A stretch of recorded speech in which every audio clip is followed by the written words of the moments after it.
Hey guys, it's Will VS93 here, and it's been a while since we've done one of these, but, you know, before I start, I just want to say that I'm in a slightly different location right now because my old location is currently unavailable, so I might film in this location for a while. So today we are going to be reviewing a figure that I feel like I should have reviewed a very long time ago, because it's one of my favorites in my entire collection. Godzilla 1974. Now, this figure, you've probably seen it a lot in my videos. It was featured in all 3 of my stop motion videos. I pulled it out in like several reviews. So, I finally decided, you know what, let's just give this figure the spotlight for once. Alright, so before we get into detail, this Godzilla suit was first used in the 1973 movie Godzilla vs. Megalon. It was then reused again in the 1974 film Godzilla vs. Mechagodzilla, which is what the figure is based off of. And it was then reused again in the 1975 film Terror Mechagodzilla. Now, the suit was slightly changed each time it was reused. In 1973, it looked a little goofy, but then in 1974 they kind of changed the head a bit, and then in 1975 they changed up the face and the eyes in order to make Godzilla look more, menacing and fierce, but try to keep him friendly at the same time. Alright, so that's it for history and the movies that this suit was used in. Now let's get on to the actual figure.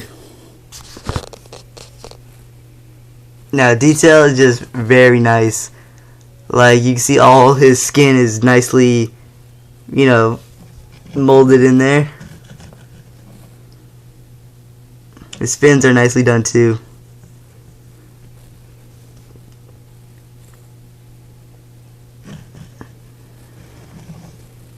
His belly.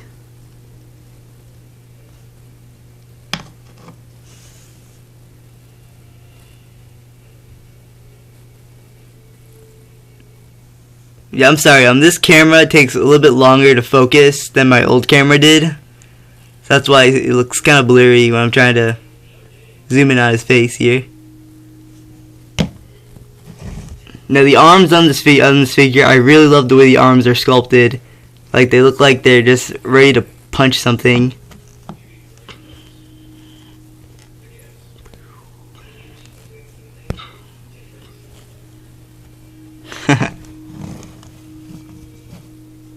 Alright, yeah, detail is just very nicely done on this figure.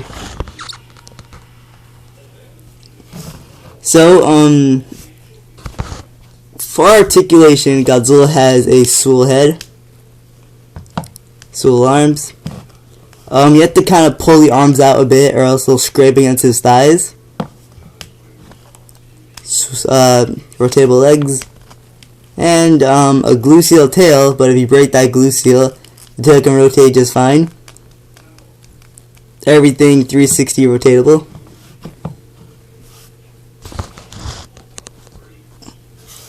So let's paint job is also really nice on this guy.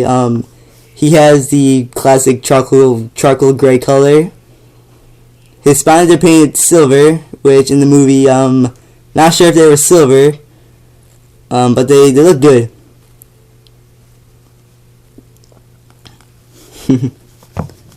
So, let's get on to sizing now. Since this is Godzilla 1974, let's pull out Mechagodzilla 1974 from Bandai Creation.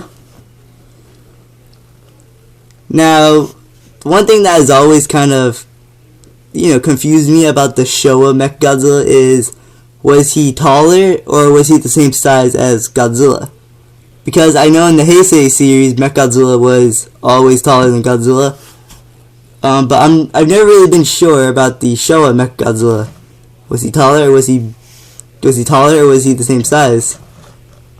I'm not really sure. But I think this looks fine. Looks good.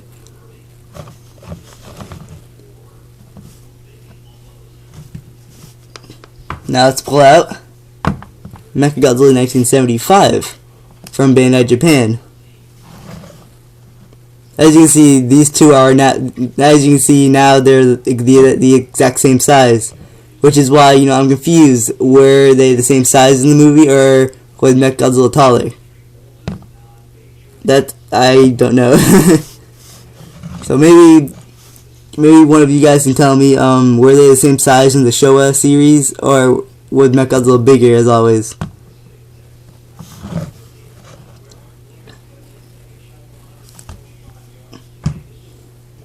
Now let's pull out Gigan, because he fought Gigan in Godzilla vs.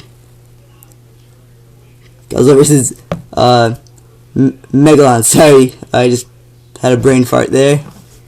So now this looks good. Even though this is the 1972 Gigan, it still looks good. Have Godzilla, punch Gigan around. Now let's pull out some other incarnations of Godzilla.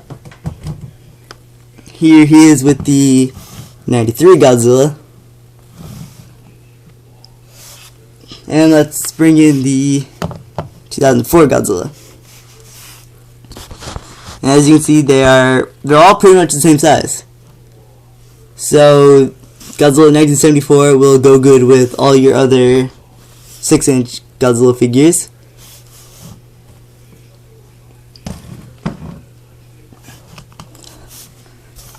So one thing I forgot to mention about the 1974 Godzilla was his attacks are slightly different. So as you all probably know, in Godzilla vs. Mechagodzilla, after Godzilla was defeated by Mechagodzilla in their first battle, Godzilla then is seen on an island, and it's a storm going on, and Godzilla gets hit by lightning multiple times. And then at the end of the movie, where Godzilla's fighting Mechagodzilla again, Godzilla heals himself and then basically transforms his body into a magnetic pole and pulls Mechagodzilla towards him in order to, defeat him. So I thought that was pretty cool. Something unique about this suit. Alright, and finally Rarity for this figure. This figure has now started to become a lot more harder to find at a decent price. So I think I got mine off eBay a couple years ago for, well, actually I didn't buy him. A friend of my mom's got him for me. So you know who you are. Thank you. So yeah, my figure did come with the tag, but I misplaced the tag at this moment. So yeah. Alright guys, hope you enjoyed this toy review. Hopefully I'll put more out there, because I know I've been lacking those lately. And well, I'll see you all next time.